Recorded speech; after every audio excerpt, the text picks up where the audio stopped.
নমস্কার ভক্তবৃন্দ। আজ 14ই জানুয়ারি 2026 সাল। আজকের এই সূর্যোদয় কোনো সাধারণ সকাল নয়, বরং এটি এক মহাজাগতিক আধ্যাত্মিক বিস্ফোরণ। আজ আকাশ আর পৃথিবীর মিলনস্থলে এমন এক দুর্লভ যোগ তৈরি হয়েছে, যা কয়েক দশকে একবার আসে। একদিকে ভগবান শ্রীহরি পরম প্রিয় ষঠ তিলা একাদশী, আর অন্যদিকে ব্রহ্মাণ্ডের প্রাণশক্তি সূর্যদেবের দক্ষিণায়ন থেকে উত্তরায়ণের গমনের মহাতিথি মকর সংক্রান্তি। শাস্ত্রে বলা হয়েছে, আজকের এই দিনে স্বয়ং মা গঙ্গার আশীর্বাদ আর শ্রী বিষ্ণুর করুণাধারা একই বিন্দুতে মিলিত হয়েছে। কেন বলা হয় আজকের দিনে একটি তিল দান করলে 1000 বছরের দারিদ্র্য মোচন হয়? আজকের এই ভিডিওর পর্বে আমরা কেবল নিয়ম জানব না, আমরা প্রবেশ করব এই তিথির গভীর রহস্যে। ভিডিওটি এক মুহূর্তের জন্য মিস করবেন না, কারণ আজকের দিনে করা একটি ছোট্ট শাস্ত্রীয় ভুল আপনার সারা জীবনের পুণ্য অর্জনের বাধা হয়ে দাঁড়াতে পারে। আপনার জীবনের মোড় ঘুরিয়ে দেওয়ার মতো এই আধ্যাত্মিক যাত্রায় আমাদের সাথে শেষ পর্যন্ত থাকুন। চলুন উদ্ধার করি আপনার ভাগ্যের সেই লুকোনো চাবিকাঠি। ষঠ তিলা একাদশীর মাহাত্ম্য ও তিলের আধ্যাত্মিক রহস্য। প্রিয় দর্শক বন্ধুরা, আমরা অনেকেই একাদশী পালন করি, কিন্তু আপনি কি জানেন মাঘ মাসের এই কৃষ্ণপক্ষের একাদশীকে কেন ষঠ তিলা একাদশী বলা হয়? শাস্ত্রে বলা হয়েছে এই দিনটি হলো তিল বা তিলার মাধ্যমে আপনার ভাগ্যকে পুনর্জীবিত করার দিন। ষঠ মানে 6, অর্থাৎ তিল ব্যবহারের এমন 6টি গোপন পদ্ধতি যা আপনার শরীরের প্রতিটি কোষ থেকে নেতিবাচকতা ধুয়ে মুছে সাফ করে দেবে। তিল স্নান। কেন আজ জলে তিল মিশিয়ে স্নান করতে হয়? আমাদের সূক্ষ্ম শরীরে যে অশুভ শক্তির প্রভাব থাকে, তিল মিশ্রিত জল তা দূর করে। এটি কেবল শারীরিক পরিচ্ছন্নতা নয়, এটি হলো এক আধ্যাত্মিক পরিশোধন। তিল উদ্বর্তন। তিলের পেস্ট শরীরে মাখা। প্রাচীন আয়ুর্বেদ এবং শাস্ত্র মতে এটি শরীরের ক্লান্তি এবং আলস্য দূর করে, মনের ভক্তির সঞ্চার করে। তিল হোম। যজ্ঞের অগ্নিতে তিল অর্পণ করা। মনে করা হয় তিল যখন অগ্নিতে ভস্ম হয়, তখন মানুষের মনের অহংকার এবং কুপ্রবৃত্তিও দগ্ধ হয়। তিল তর্পণ। আজ আপনার পিতৃকুলের জন্য সবচেয়ে বড় দিন। 1 গ্লাস জলে তিল মিশিয়ে সূর্যদেবের সামনে দাঁড়িয়ে যদি পূর্বপুরুষদের স্মরণ করেন, তবে তাদের অতৃপ্ত আত্মা পরম শান্তি লাভ করে এবং আপনার ওপর আশীর্বাদের বর্ষণ শুরু হয়। তিল দান। আজকের দিনে তিল দান করা মানে সোনার দান করার সমান পুণ্য লাভ করা। তিল ভক্ষণ, অর্থাৎ তিল গ্রহণ। যেহেতু আজ একাদশী, তাই যারা উপবাস করছেন তারা তিল তেলের রান্না বা তিল দিয়ে তৈরি প্রসাদ গ্রহণ করে ব্রত রক্ষা করেন। এবার আসুন সেই রহস্যে, যা জানলে আপনি শিউরে উঠবেন। নারদ পুরাণে বর্ণিত একটি কাহিনী অনুযায়ী এক ব্রাহ্মণী সারা জীবন কঠোর ব্রত পালন করেছিলেন, কিন্তু তিনি কখনো কাউকে দান করেননি। ফলে তিনি স্বর্গে গিয়ে সব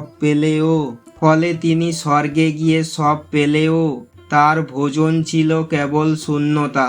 তখন ভগবান শ্রীহরি তাকে মর্তে ফিরে এসে এই ষঠ তিলা একাদশীর ব্রত পালন করে তিল দান করতে বললেন। কেন তিল? কারণ তিল হলো ভগবান বিষ্ণুর গায়ের ঘাম থেকে উৎপন্ন এক ঐশ্বরিক শস্য। এটি অক্ষয়। আপনি আজ যতগুলো তিলের দান করবেন, পরলোকে তত 1000 বছর আপনার জন্য সুখের আসন সুনিশ্চিত থাকবে। কিন্তু সাবধান, তিল দান করার সময় যদি মনে অহংকার থাকে, তবে সেই পূর্ণ হবে শূন্য। তাই দান করুন ভক্তি ভরে। আজকের এই তিল দান আপনার জীবনের দারিদ্র্য এবং অভাবকে চিরতরে মুছে দেবে এবং অভাবকে চিরতরে মুছে দেওয়ার জন্য ভগবান বিষ্ণুর দেয়া এক অনন্য হাতিয়ার। মকর সংক্রান্তি ও গঙ্গাসাগর স্নানের রহস্য। ভক্তবৃন্দ, আমরা প্রতি বছর মকর সংক্রান্তিতে মেতে উঠি, কিন্তু কখনো কি নিজেকে প্রশ্ন করেছেন কেন বলা হয় সব তীর্থ বারবার, গঙ্গাসাগর একবার? কেন হাড় কাঁপানো শীতের ভোরে লাখো লাখো মানুষ সাগরের নোনা জলে ডুব দিতে ছুটে যান? এর পেছনে কেবল কি ধর্ম আছে, নাকি মানুষের এক চিরন্তন আবেগ আর পিতৃঋণ শোধের আকুতি? আসুন ফিরে যাই হাজার বছর আগের সেই ট্র্যাজেডিতে। রাজা সাগরের 60,000 পুত্র যখন মহর্ষি কপিল মুনির ক্রোধের ভস্মীভূত হলেন, তাদের আত্মার মুক্তি পায়নি। তারা পড়েছিলেন এক অন্ধকার নরক কুণ্ডে। কয়েক প্রজন্ম কেটে গেল, কিন্তু কেউ পারল না তাদের উদ্ধার করতে। অবশেষে রাজা ভগীরথ, যিনি ছিলেন সাগর বংশের উত্তরসূরি, তিনি নিজের জীবন বাজি রেখে মা গঙ্গাকে মর্তে নামিয়ে আনলেন।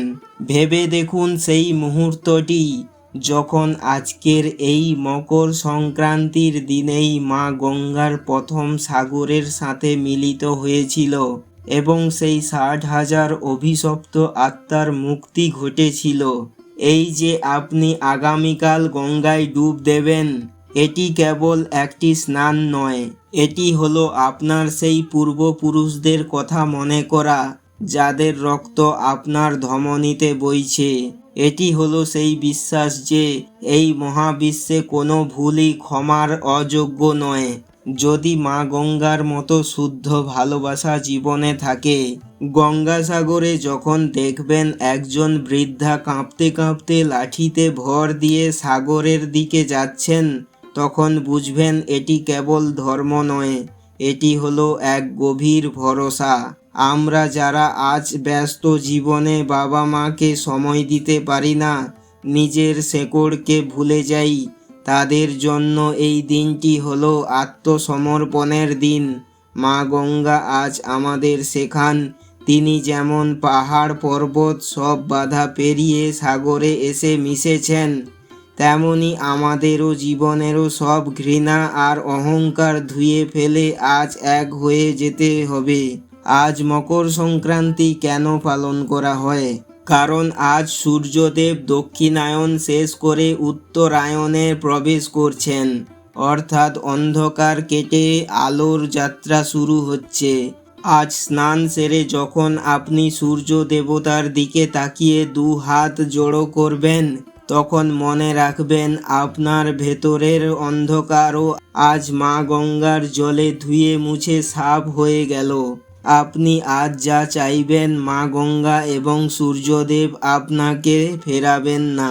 2 তিথির মহাসংযোগে করণীয় ও বর্জনীয়। প্রিয় ভক্তবৃন্দ, আজকের দিনটি যতটা পূর্ণময় ততটাই স্পর্শকাতর। কেন? কারণ আজ একই অঙ্গে 2 রূপ। একদিকে একাদশীর কঠোর উপবাস, অন্যদিকে সংক্রান্তির পিঠে পুলির উৎসব। শাস্ত্রীয় বিধানে যখন এমন 2 তিথি একসঙ্গে পড়ে, তখন কোনটি আগে পালন করবেন, চলুন এই দ্বন্দ্ব দূর করি। খাদ্যাভ্যাসে মহা সতর্কতা। মকর সংক্রান্তি মানেই আমরা জানি নতুন চালের পিঠে, পায়েস আর চিড়ে গুড়। কিন্তু মনে রাখবেন, আজ ষটতিলা একাদশী। একাদশীর প্রধান নিয়ম হলো অন্ন বা চাল বর্জন করা। ভুল করবেন না, আজ ভুলেও সংক্রান্তির চালের তৈরি পিঠে, পায়েস বা অন্ন গ্রহণ করবেন না। যদি আপনি সংক্রান্তি পালন করতে চান, তবে আজ কেবল তিল এবং ফলমূল দিয়ে ব্রত পালন করুন। সঠিক নিয়ম: সংক্রান্তির বিশেষ ভোজ বা পিঠের উৎসব আগামীকাল দ্বাদশীর তিথিতে একাদশী পালন করার পর পালন করুন। আজ কেবল তিলের লাড্ডু যা চালের নয় বা ফল খেয়ে ব্রত রক্ষা করবেন। স্নান ও তর্পণের বিধি কি করবেন? আজ ভোরে স্নান করার সময় জলে সামান্য তিল মেশাতে ভুলবেন না।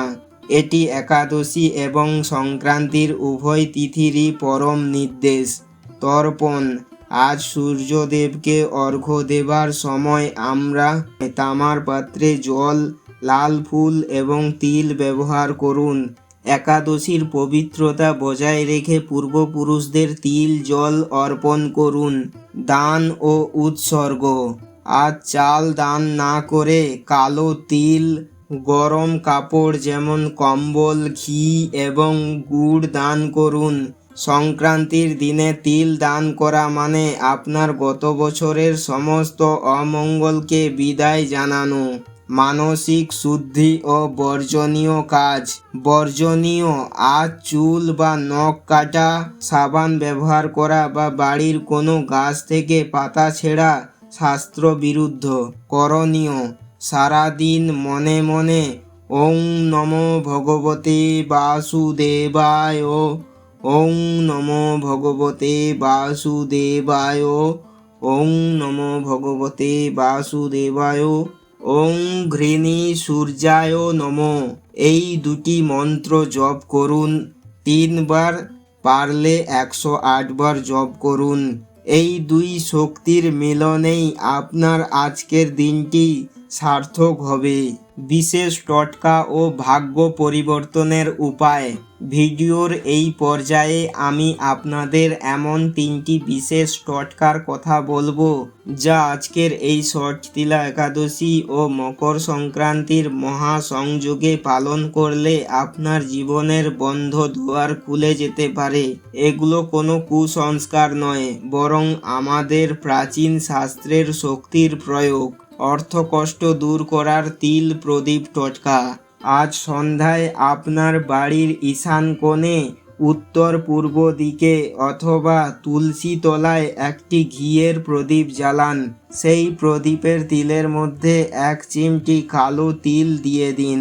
প্রদীপটি জ্বালানোর সময় মনে মনে প্রার্থনা করুন, হে প্রভু বিষ্ণু, আমার জীবনের সমস্ত অভাব আর অন্ধকার এই প্রদীপের শিখায় ভস্ম হোক। এটি করলে আপনার গৃহের বাস্তুদোষ দূর হয় এবং মা লক্ষ্মীর স্থায়ী আগমন ঘটে। গ্রহদোষ কাটানোর তাম্রপাত্র টোটকা। আজকের দিনটি সূর্যদেবের দিন। একটি তামার ঘটিতে জল দিয়ে তাতে অল্প লাল চন্দন এবং কিছু তিল মিশিয়ে সূর্যদেবকে অর্পণ করুন। যদি আকাশ মেঘলা থাকে বা সূর্য দেখা না যায়, তবে পূর্ব দিকে মুখ করে এই জল অর্পণ করুন। এটি করলে কোষ্ঠীর রবি বা সূর্যের দোষ কাটে এবং সমাজে আপনার মান সম্মান ও প্রতিপত্তি বৃদ্ধি পায়।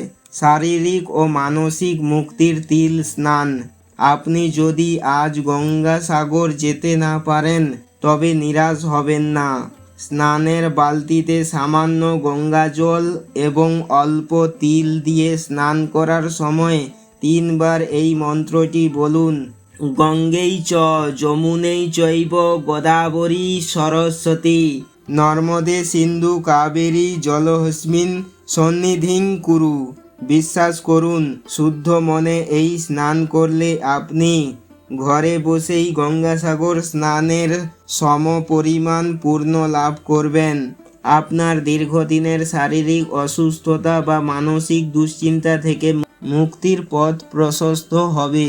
প্রিয় ভক্তবৃন্দ, সময়ের নিয়মে আজকের এই ভিডিওর আলোচনা হয়তো এখানেই শেষ হচ্ছে, কিন্তু আপনার আধ্যাত্মিক যাত্রা শুরু হোক আজ থেকেই। মনে রাখবেন, শাস্ত্রীয় নিয়ম কেবল আচারের জন্য নয়, এগুলো আমাদের অন্তরের অন্ধকার দূর করে আলোর পথে নিয়ে যাওয়ার একটি মাধ্যম। আজকের এই পবিত্র ষটতিলা একাদশী আর মকর সংক্রান্তির মহামিলন আপনার জীবনে কেবল সমৃদ্ধি নয়, বরং অন্তরের আপাত শান্তি বয়ে আনুক। আপনি আজ যে তিল দান করলেন, যে গঙ্গা জল স্পর্শ করলেন তা আপনার বংশের 7 প্রজন্মকে আশীর্বাদে ধন্য করুক। ভগবান শ্রীহরি আপনার মনের সব সৎ ইচ্ছা পূরণ করুন এবং মা গঙ্গা আপনার জীবনের সব গ্লানি ধুয়ে মুছে সাফ করে দিন। জীবনের যুদ্ধের হাজারো ব্যস্ততার মাঝেও নিজের শেকড়কে ভুলবেন না। আজকের এই ত্যাগের আনন্দ যেন আপনার সারা বছরের পাথেয় হয়। আপনারা সবাই সুস্থ থাকুন, পরিবারের সবাইকে নিয়ে আনন্দে থাকুন।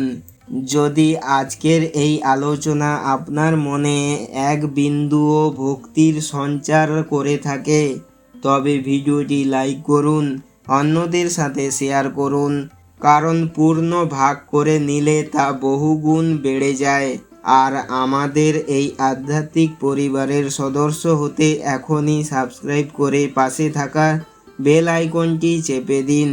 যাবার আগে কমেন্টে ভক্তি ভরে একবার শেষবার লিখুন জয় মা গঙ্গা অথবা ওং নমো ভগবতে বাসুদেবায়। দেখা হবে পরবর্তী কোনো পূর্ণ তিথিতে। ততক্ষণ পর্যন্ত জয় শ্রীকৃষ্ণ। নমস্কার, ধন্যবাদ। সবাই ভালো থাকুন, সুস্থ থাকুন। ধন্যবাদ। রাধে রাধে।